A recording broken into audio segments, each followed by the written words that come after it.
Hey, what's up? Brian here with KillerGuitarics.com. Today I'm talking with Will Putney, guitarist and songwriter of one of my favourite bands, Fit For An Autopsy. Will also plays in hardcore supergroup End, as well as running his studio Graphic Nature Audio, where he's produced records by bands like Every Time I Die, Die Artist Murder, Knock Loose, Static Radio, Body Count, and tons more. In this interview we talk about the new Fit For An Autopsy records, Oh What the Future Holds. It's coming out on January 14th on Nuclear Blast Records. We talk about the guitars and amps used on the record, releasing or not releasing records during the pandemic. Talk about being the 10th member of Body Count and their Grammy win, as well as why you probably won't see Will on stage with Fit For An Autopsy anytime soon. As a bonus, he also gave some tips for extended range guitarists, both in improving your overall tone as well as getting decent recordings. Finally, we're running a giveaway in this video for a copy of their new record. To enter, just leave a comment below with the number of times I brain fart the name of their last record as Sea of Angry Beasts. If you like this video, like and subscribe and all that kind of stuff. Alright, let's do it.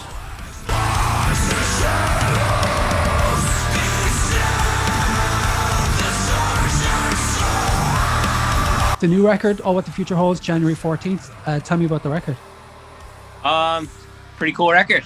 We're all really excited about it. I think it's I know bands say this all the time, I think it's our favorite record collectively right now. It was pretty laid back process making this one. We had extra time, obviously, with the pandemic, so got to take our time on this one. Wrote more songs than we ever did before, and wound up having a lot of options to choose from. Explored some new stuff. Generally, just kind of smooth and easy. No pressure. Having to get the band back on tour or anything. So we really got to lean into it, and really excited for everyone to hear. Happy with the end result. How long is it since you guys actually recorded the record? We made the record, I guess it was the beat. We finished recording early 2021, like the very top of the year. Through the summer and fall of 2020, once we realized like touring wasn't going to be a thing for a while, we started writing it and everything. And we spent a couple months just going back and forth with ideas and leaving it, coming back to stuff and chipping away at it. And then towards the end of the year got together, kind of banged it all out. Was there like a hesitation? Because obviously Sea of Angry Beasts only really got like a couple of months of a run before COVID shut everything down. Was there kind of a hesitation to start on a new record? We put the Sea of Tragic Beasts out, and we got one headliner in, which was awesome, and then a European tour, which was awesome. And then we got back to the States, got geared up for like a really cool US tour with our buddies in Die Artist Murder, and played one show, and then the entire tour was canceled. So we were in a bit of a panic because we were left with this like huge bill, and we had all this merch and everything, all these flights, and everybody set up, all the expenses to start a tour, and then you play one show. So it just took us a second to get it together there, and then we were like, nobody knew at the time how long this was going to go for or anything.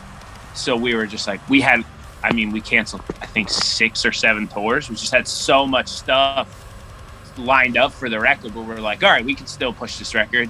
This tour's gone, but we still got this. All right, that one's gone, but we still got this. That one's gone, but we still got this. And it just worked down the chain where it was like, I don't think we're gonna get to do much on this record now, and then once we kind of realized like everyone's gonna kind of go away for a while, we're like, all right, if we're gonna come back, I guess we have to make a new record.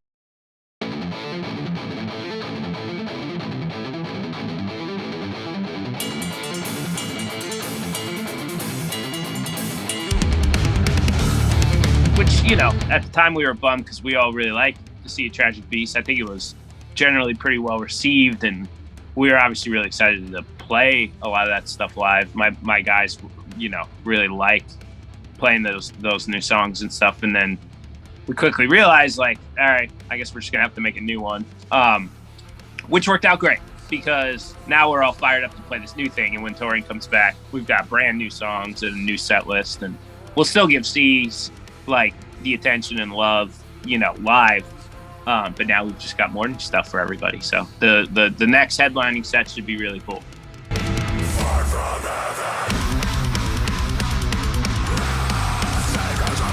think it's going to be interesting to see how like a lot of those records shake out for bands. I mean, there was a lot of bands that decided to put out records during the pandemic, and there was a lot of bands that sat on records for so long that the records became stale to them. You know, so I think it's going to be like interesting to see like how much of different albums are going to make it into people's like touring set lists and stuff like that. You know what I mean?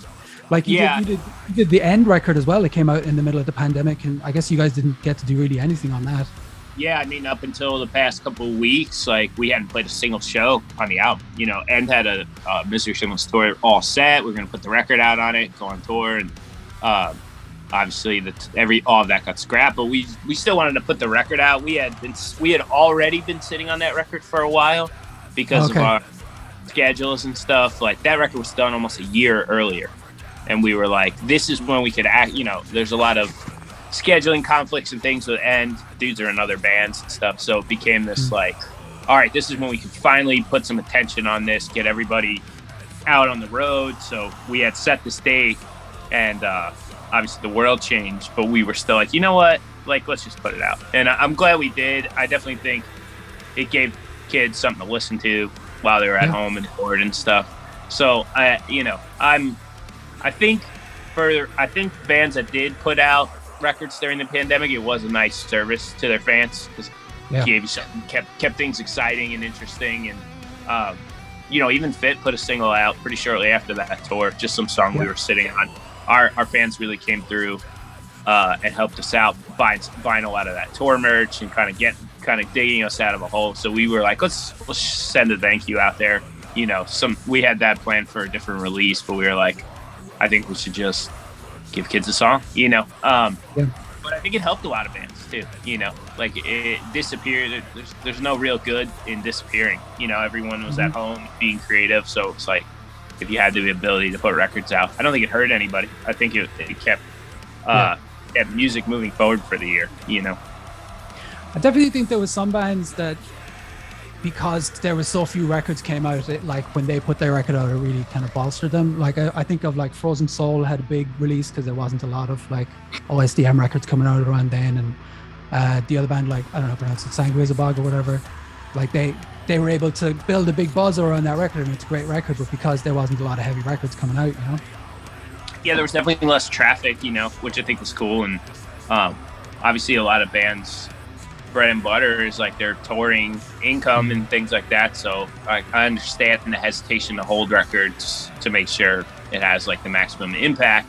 And, you know, for some of the more veteran bands that I've worked with in the studio and stuff, I know they were all concerned about not being able to tour on albums, you know, and having sales suffer and having income suffer and things like that. So it was definitely, you know, I can see it both ways, but I think there were a lot of bands that had success just releasing music with less traffic during the pandemic.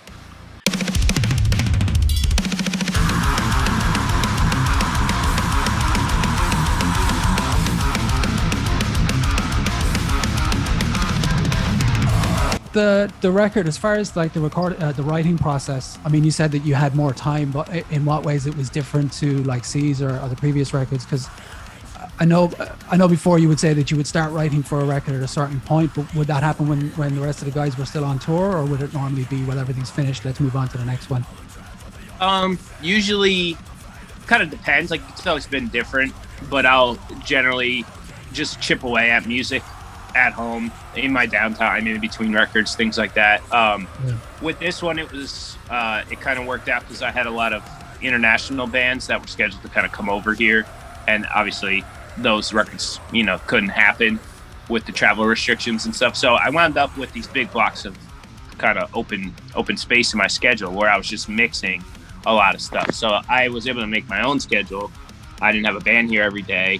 And that kind of freed me up time to just write. So I probably had a longer window than I've ever had to just like write. I wrote like, you know, it was probably over 20 songs in the end. So it was really cool to just not feel any real time constraint.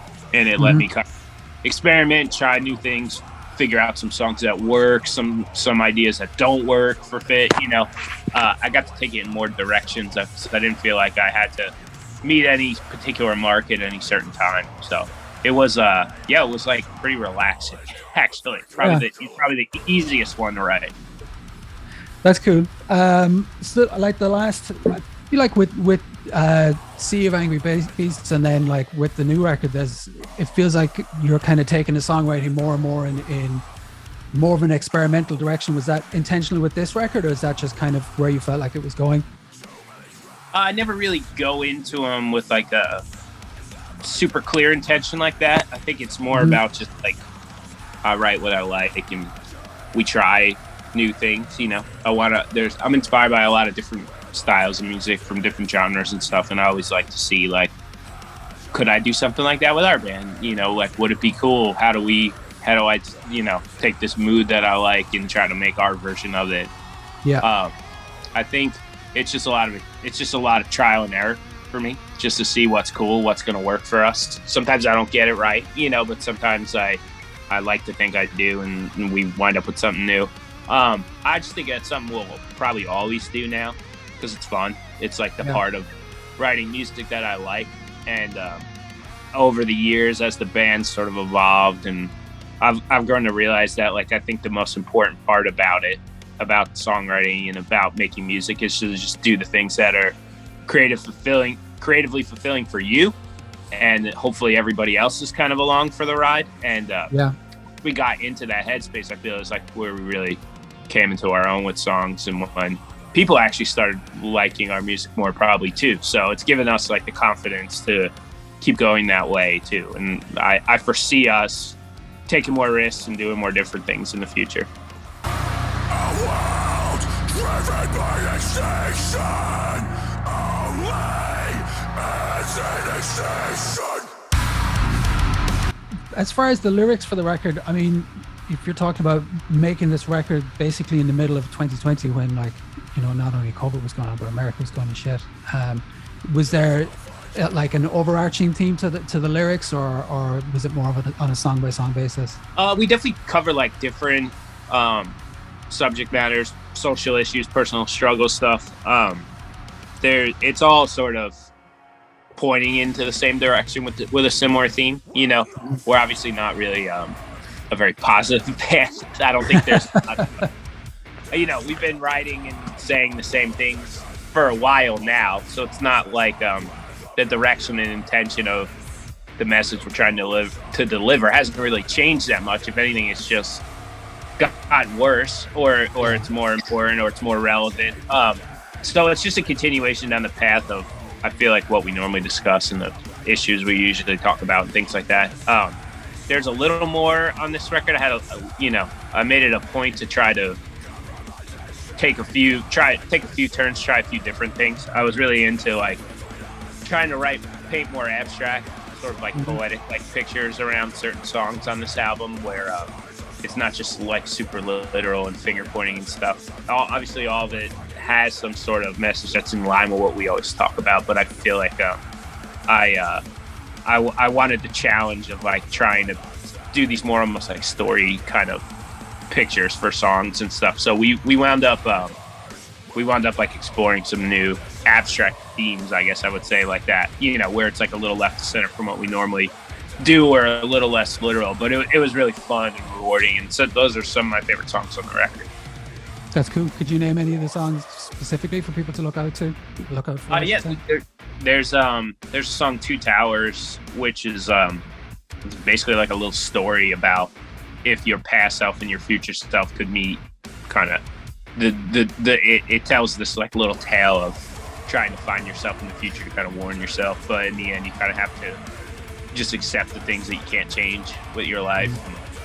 It was told more like a story, you know, and it reads less like we're mad at this thing. It was just a bit of a different approach to how we tackle lyrics usually, you know, but it was really fun to make. As far as the guitar gear that you use on the record, do you use the same guitars on every record, or do you switch around between different records for different sounds?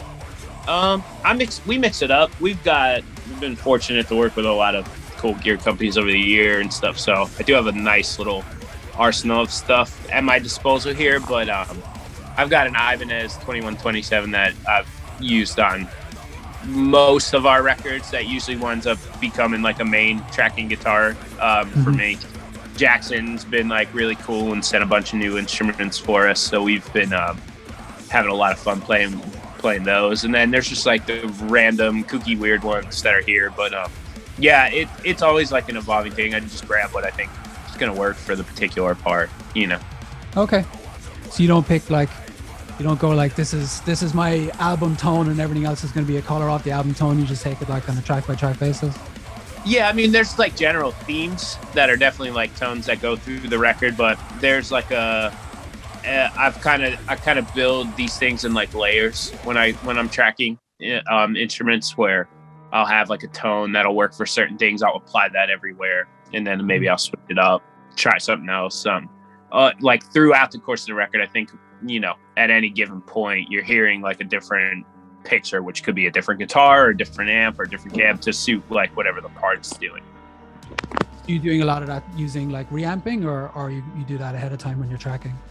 I did reamp. I think I tracked a lot because I was kind of writing and recording a bunch here at my home studio. I was able to just keep the eyes through the whole process. Okay. So I was at the end. I did reamp with like different rhythm tones for different parts and stuff like that. So I wound up being able to print a few different things and then just kind of cut them in where I saw them fit for the record. Okay. I know I've seen pictures and video of your studio, so I know you have like a fuck ton of amps there, but do you remember of any of the specific amps that you used on the record? Specific amps? What did I use? There's always a 5150 in the mix for us. I got a new Driftwood Purple Nightmare. That's a really cool head. That got used a bit for the record. I like what else did I use for this? I always forget. I never remember. There's a PRS Archon that's probably on there. Maybe a Bogner Ubershaw. And a Dover DA50, I think, is in there too. I can't remember. Some combo of all that stuff. It's always just yeah. Because it's so now the way I have it set up, it's really easy for me to shoot out heads quick and patch stuff. I generally kind of forget where I left off for some things, so I probably should try to remember this stuff more, because I do get asked about it and I just don't remember. Yeah, I mean, it's not like you're there in the moment going, okay, well, no, I need to remember that I used this amp for this specific part because someone's going to ask me a question in 6 months. Yeah, it's all just set up, so if I want to get a sound, I can just try something, you know, and that's usually how I go for it. So I think the live stuff that I saw of End, you were using, it looked like it was a Dunable and a 5150. Yeah, I've recently been playing Cyclops by them, which I really like.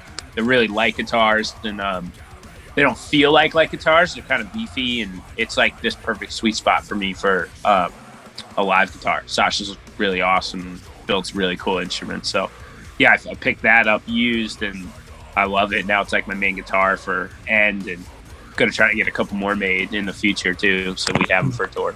Do you mess around with I know like you have like a tone pack or whatever, but do you mess around with digital stuff at all, Kempers or any of that kind of stuff? Generally, if I use the digital stuff, I wind up just using my plugins.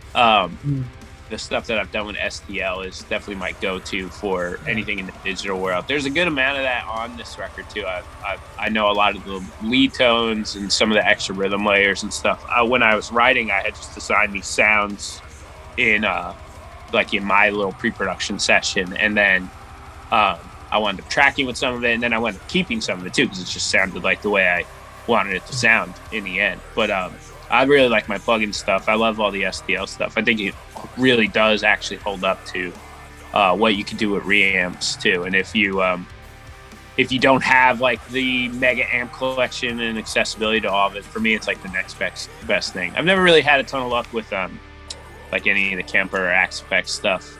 There's just some difference to it that I can't quite get the same kind of tones. You know, not to say you can't pull good tones with them, because I've definitely heard people do good work with them, but for me, like maybe the way I work or to my ear, like I haven't been able to really nail it with those boxes. So if you hear a record from me, it's usually a combo of like the amps and cabs that I have or some form of my plugins. So you guys re-released the process of Human Extermination for the 10th anniversary this year. How did that feel going back to that record after 10 years? It's fun. I didn't hate it as much as I thought I would. No, we always, I mean, we like that record. That was like our first album. Obviously, it was like we were in a different place, but yeah, it's still like, to me, it always has a special place in my heart. We've never put out something where I'm like, oh, I can't believe we did that. So I like, we still enjoy that album. Obviously, the band's evolution has taken us to a different place, but it's fun to go back to that record still and hear some of that raw or earlier stuff. And it was never put out on vinyl, and I was like, oh, we've got this anniversary thing. We redid the art. I got to remaster it and stuff, and it was really cool to it was like cool to just like give it a little moment in the sun, you know. Mm-hmm. You got lucky being able to turn around the vinyl so quickly. It seems like vinyl's gone to shit again. Yeah, we put that in a long time ago. Vinyl definitely, yeah. We were, and it was still pretty late. Luckily I had a buddy who helped me facilitate getting those as quick as possible. But yeah, it wasn't. There was a minute there where I was like, are these ever going to show up? You know. But luckily we were earlier in line, I guess, than some of the other people during the pandemic for that one. So we were able to get it. I know that obviously you don't tour or play shows with Fit now. Have you ever done that at the start of the band, or were you straight away like, no? Yeah, I had done a few tours early on with the band, and then as my production career got busy, the band also got busy, so it all kind of came to a head where it was like, probably not going to be able to do both things, and I kind of had to decide what I wanted to do in my life, you know. Yeah. So the solution for Fit was we just added another band member as a guitarist, and we brought Tim into the band, which is, you know, worked out great. He's a great live guitar player. He just wants to be on the road, and it solved all the problems for us, really. So it was like I could step out and stay back at the studio while they're on tour, and you know, not a conventional band setup for sure, but it definitely lets us get everything done that we need to. So yeah, of course. So you do have a tour coming up now in March with End. Are you ever tempted, you know, now that you're kind of getting your feet wet with playing live again, to sit in with Fit, or is it just like that's how the live band operates and this is where I fit into it? Yeah, I think with Fit, I don't want to throw a wrench in it. You know, they're a good live band, and Tim is a great guitar player, and I feel like me showing up at this point just complicates things, you know. End is more of like, you know, obviously we take the band seriously, but like we do it for fun. We don't do much. It's a little more part-time, and it's more about like having a little vacation than having this full-time career, you know. So I don't know, the pressure just is lighter, and it's just a different intention, you know. So going out and doing a few shows with them doesn't feel as strenuous to me in certain regards, and I feel a little less pressure to like perform a certain way or nail things a certain way. It's more about just having fun with your friends. And Fit is like this well-oiled professional machine now that I think should act that way and not have me interfere with it.